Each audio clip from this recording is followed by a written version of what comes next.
আসসালামু আলাইকুম। আজকে আমরা জেনে নেব দিন রাত্রি কেন হয়। আমরা কথার মাধ্যমে এবং পোস্টের মাধ্যমে ম্যামের কাছ থেকে শিখে নিই যে দিন রাত্রি কেন হয় এবং প্র্যাকটিক্যালি বিষয়টা দেখে নিই।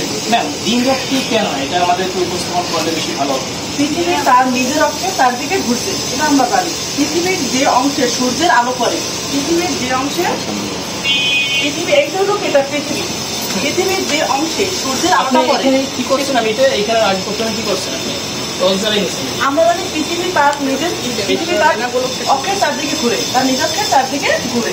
তাহলে সূর্যের যে অংশ, এই পৃথিবীর যে পৃথিবীর যেদিকে সূর্যের অংশটা পড়ে সেদিকে হলো পৃথিবী, আর তার বিপরীতে হলো কিরাত।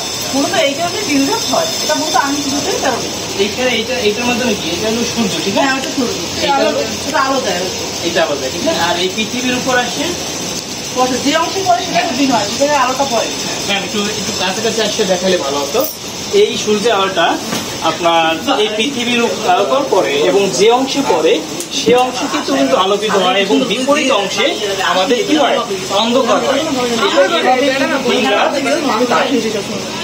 আচ্ছা, এটা ছিল তোমাদের মানে নিউ কারিকুলামের যে প্র্যাকটিক্যালি বিষয়গুলো, এভাবে অনেক সুন্দরভাবে শেখানো হবে বন্ধু পাঠশালা লার্নিং প্ল্যাটফর্মে। ধন্যবাদ সবাইকে।